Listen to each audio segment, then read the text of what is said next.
आप ज़िंदगी में ऐसा क्या खाते रहे हैं, और दूसरी बात ये कि हम लोग नाश्ते में, दोपहर के खाने में, रात के खाने में ऐसी कौन कौन सी चीज़ें खाएं कि जो हमारे लिए हेल्थी हों, हमारी सेहत के लिए हेल्थी हों। अब अमूमन हमारे माशरे में लोग डबल रोटी से भी नाश्ता करते हैं, पराठों से भी खाते हैं, कुछ मेरी तरह के लोग होते हैं कि वो लस्सी से भी नाश्ता करते हैं। तो आपकी नज़र में आपकी तिब क्या कहती है कि नाश्ता कैसा होना चाहिए? नाश्ते का मतलब तो ये होता है कि इंसान मतलब कि खाए ताकि ना, बल्कि नाश्ता करना चाहिए यानी रोटी के तरीके से ही। कैसे यानी कि वो कि सुबह रात को ही रोटी शाम को खानी चाहिए। इस्लामी तरीके के मुताबिक भी ये है कि मगरिब की नमाज से पहले खा लो। ये तो रात की होगी ना, नाश्ता खा लो, यानी सुबह का नाश्ता ही होना चाहिए इतना। नाश्ते में अगर देखो आप, हमारे तो देखो जी वो देसी सिलसिला चलता है, वही हम खाते हैं।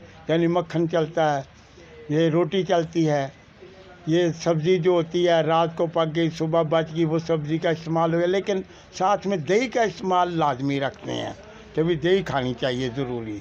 वो थोड़ी सी दही का इस्तेमाल से ये होता है कि अंदर से जो होता है ना, वो एक तो वो हाजमे के मसले को सही करती है, दूसरा ये होता है कि वो बहुत जिस्म के लिए बड़ी फिट है।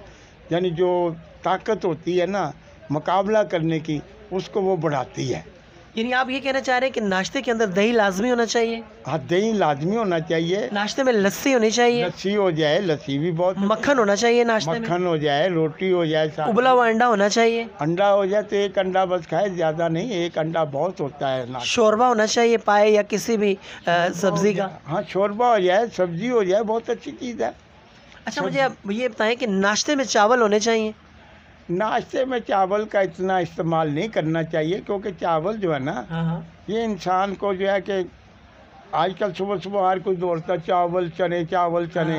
ये नहीं होना चाहिए। ये इसकी बजाय अगर चावल भी हो तो साथ उसके दही का इस्तेमाल लाजमी कर ले, थोड़ा सा दही का इस्तेमाल होना चाहिए।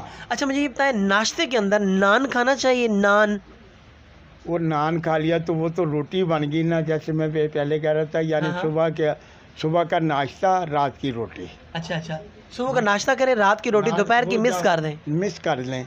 जब सुबह को हम वो नान खाएंगे तो दोपहर को खाने की कोई ज़रूरत नहीं, पैसे नहीं आगे। यानी इसमें बरकत थी, बहुत ज़्यादा बरकत थी। अच्छा कीम साहब, रात के खाने में क्या खाना चाहिए? रात के खाने में स्पेशल चीज़, भले वो महंगी हो कोई बात नहीं, ऐसा खाना कि जो बादशाहों वाला खाना हो। हमारे जो देखने वाले वो ये जानना चाहते हैं कि एक हकीम क्या कहता है रात के खाने के हवाले से। देखिए, खाना जो है ना, जो सही मायनों में जो खाना है ना, वो सब्ज़ी होनी चाहिए। सब्ज़ी होनी चाहिए जो मौसम के मुताबिक हो। अब उसके पकाने का तरीका होता है, अगर वो सही पकी हुई है तो इंसान रोटी के अलावा चमचे से भी खा जाता है। जी बिल्कुल। तो वो उसके लिए बहुत फ़ायदेमंद है। अच्छा, अमूमन घरों में देखा गया है इस दौर के अंदर बिल्कुल मामूली सी सब्ज़ी होती है, रोटी लिगा के खा रहे होते हैं, जैसे पुराने वक्तों में चटनी के साथ नहीं लिगा के खाई जाती थी। क्या वो सब्ज़ी कोई हेल्पफुल है सेहत के लिए?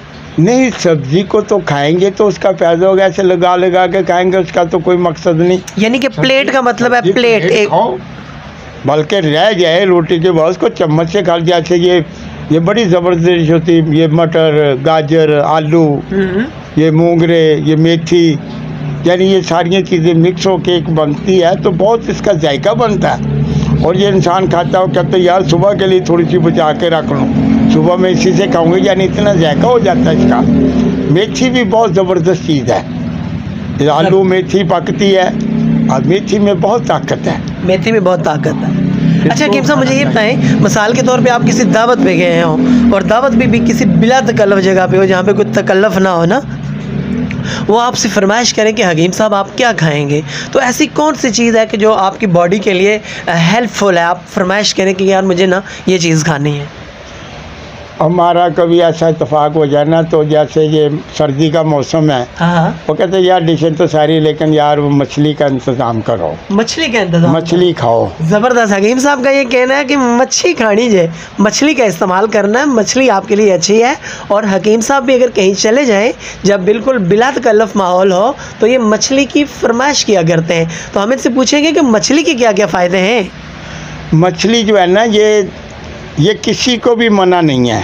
अच्छा। ना शुगर वाले को, ना दिल वाले को, ना कैंसर वाले को, किसी को ये सब के लिए बेहतरीन है। ये हेपाटाइटिस हो जाता है, सारे गोश्त मना कर दो, लेकिन मछली का खा सकता है। मछली का खा सकता है मछली। अच्छा, आप समझते हैं कि मछली आपको सदाबहार और जवान रखती है? ये तो खैर बातें बन जाती हैं, असल तो खुराक है। खुराक इंसान अपनी, यही तो हम जानना चाहते हैं कि खुराक है क्या? खुराक यही होती है कि एक चीज़ यानी कि इतनी ज़्यादती से भी ना इस्तेमाल करो और इतनी कम भी ना इस्तेमाल करो। ये है कि ये पट्टों के साथ साथ ये आसाब को बहुत तक़वियत देती है। जब इंसान के आसाब कभी होंगे तो इंसान अपने आप को सदाबहार जवान महसूस करेगा, क्या उम्र उसकी कोई भी हो। अच्छा हकीम साहब, जैसा कि आपने पहले भी कहा कि पिछली वीडियो में कि मग़ज़ियात इस्तेमाल करने चाहिए, तो अब हमारे नाज़रीन ये आपसे जानना चाह रहे हैं कि मग़ज़ियात में कौन कौन से ऐसे मग़ज़ियात हैं कि जो इस्तेमाल करने चाहिए डेली रूटीन लाइफ के अंदर? उसमें यही आ जाता है, ये मगज़ कद्दू होता है, जी, मगज़ तरबूज है, मगज़ खरबूजा है, मगज़ खीरा है, ये चारों मगज़ कहलाते हैं। अच्छा, इनके साथ यानी कि ये चने इस्तेमाल हो जाते हैं। गुड। इनके साथ बादाम हो जाता है। ये छोटी इलायची जो होती है खुशबू भी हो जाती है, ये वैसे ही फ़र्क बख्श होती है इंसान के दिल दिमाग को, ये भी बहुत तक़वियत देती है। इनको यानी बना के तो इनको ये 2-2.5 तोले के करीब, 2-2.5 तोले के करीब 25 ग्राम तकरीबन हो जाए। और एक कप दूध, अगर दूध उसमें ये हो जाए ना अपना गाय का दूध, ये बहुत अच्छा है। ये बहुत अच्छा है, इससे आपकी सेहत मज़ीद अच्छी रह सकती है। हाँ, इसमें अल्लाह ने बहुत खूबियत ताकत रखी हुई है। ये दिल दिमाग के लिए बहुत अच्छा है दूध। वैसे तो सारे दूध ही हैं, ठीक है, लेकिन इस अद्वियात के हिसाब से देखा जाए तो फिर ये गाय का दूध ही इस्तेमाल करना ज़्यादा बेहतर है। अच्छा हकीम साहब, चूँकि आपकी इतनी उम्र हो गई है, जैसा कि मैंने पहले भी कहा कि गुस्ताखी माँ कि आप पाकिस्तान से भी बड़े हैं, ठीक है, तो आप ज़िंदगी में कभी शदीद बीमार हुए? इतने ज़्यादा नहीं, बहरहाल हुए तो उसी तरह, मतलब कि क्योंकि असल जो बात है ना, ये थोड़ा वॉक करते रहना ये बहुत ज़रूरी है। वॉक आप करते हैं? अल्हम्दुलिल्लाह। कितनी वॉक करते हैं आप? बस ये कभी अंदाज़ा नहीं किया, हो जाती 2-2.5 किलोमीटर। 2-2.5 किलोमीटर डेली की हो जाती है। और ऐसी कौन सी चीज़ है कि रोज़ाना जो आपके घर में रहती है, आपके बेड के पास, खाने पीने के हवाले से? खाने पीने के हवाले से हमारे पास यानी वो घी पड़ा रहता है, ये अपनी मर्जी से डाल लो। सब्जी चाय वगैरह बनाई तो ऊपर चाय में डालना चाहते हैं डाल लो, दूध में डालना चाहते हैं डाल लो। वो मग़ज़ियात का रोगन निकाल के रखा हुआ है, जैसे ये पिस्ता है, बादाम है, और ये अपना ये पिस्ता बादाम, और ये तीसरा अपना आ जाता है ये चलगोज़े और ये अखरोट। ये इनको मिक्स यानी करके ना पाव यानी किलो इनका निकल के रोगन निकला हुआ। कभी वो घी का इस्तेमाल 1 चम्मच कर लिया, कभी इसका 1 चम्मच इस्तेमाल कर लिया, तो वो मौजूद रहता, मंगवाने की ज़रूरत नहीं पड़ती। अच्छा हकीम साहब, मुझे आखिर में ये बात बताइएगा कि क्या आप समझते हैं कि अभी भी अगर आपकी एक शादी करवाई जाए तो आप अच्छी परफॉर्मेंस दिखा पाएंगे? इंशाल्लाह, इसमें कोई नहीं ऐसी बात है कि इंसान परेशान हो। देखिए, मैंने डरते सवाल किया है ना, कि आप जो है ना नहीं कोई नहीं, वो मैं ना दरअसल खुद भी ना इस बात की तरफ से, अब नहीं मैं कहता बच्चे हैं, अब उनके साथ ही जो पोते हैं पोतियाँ हैं, घुल मिल के ये ज़िंदगी अच्छी है। वो जब ये हो जाती ना, फिर वो एक अजीब लाइन बन जाती है। जी, क्योंकि फिर उसका टाइम देना ज़रूरी है।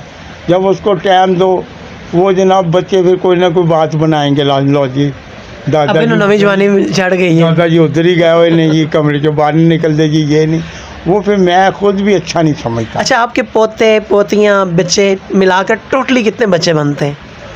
तकरीबन जी तो पोते पोतियाँ दोतियाँ ये तकरीबन बन जाते हैं 35-40 बन जाते हैं माशाल्लाह से। यानी कि अभी आपके 35-40 बच्चे हैं, और अभी भी आप समझते हैं कि अगर आपकी शादी करवा दी जाए तो आप एक अच्छी परफॉर्मेंस दिखा सकते हैं, अच्छी इनिंग्स खेल सकते हैं। हो सकता है, ये कोई मसला नहीं है, लेकिन इसका अब ये है कि वो आ जाता है आज के दौर में, लो जी जी इधर रोले जी पेरेंट्स हेजिटेशन है, वो इस तो करने के नहीं जी, चलो करने पर। बहुत शुक्रिया हकीम साहब। नाज़रीन गिरामी, ये थे दबंग हकीम साहब, जिन्होंने अपने दबंग स्टाइल से बूम ज़िंदगी गुजारी। इनका नाम है हकीम फ़ज़ल अलीम अज़हर। ये अपने आबाओ अजदाद के साथ इंडिया से पाकिस्तान तशरीफ़ लाए जब पाकिस्तान और हिंदुस्तान का बंटवारा हुआ, और उस वक्त से लेके अब तक इन्होंने यहाँ पर तिब का ही काम किया। पहले इनके वालिदैन वालिदैन यानी इनके बाप और दादा ये काम करते थे, फिर इन्होंने करना शुरू किया। इनके बाद अब इनका सिलसिला आगे चला और ये जो आपको हकीम साहब स्क्रीन के ऊपर नज़र आ रहे हैं ये इनके बेटे हैं, हकीम उमर नाम है इनका। इसके अलावा इनके एक और बेटे हैं वो भी हकीम हैं। आगे इनके जो पोते हैं वो भी इसी शोबे की तरफ शौक़ रखते हैं और इंतहाई कलाकार किस्म के हकीम बनने जा रहे हैं। इन्होंने अपनी ज़िंदगी कैसे दबंग स्टाइल से गुजारी, इन्होंने अपनी ज़िंदगी के अंदर ऐसा क्या खाया कि इनकी बड़ी अच्छी स्मार्ट सेहत है, अल्हम्दुलिल्लाह इस उम्र में भी आके कोई बीमारी नहीं है। इन्होंने ऐसा क्या खाया वो आपने इस वीडियो में देख ही लिया। हकीम साहब के लिए दुआ कीजिए कि अल्लाह तबारक व तआला की ज़ात इनको खुश रखे और इनको मज़ीद खुशियाँ बाँटने की तौफ़ीक अता फ़रमाए। इजाज़त दीजिए एक पाकिस्तान से आपने होस्ट जवाद ज़हीर अब्बासी को। अल्लाह हाफ़िज़।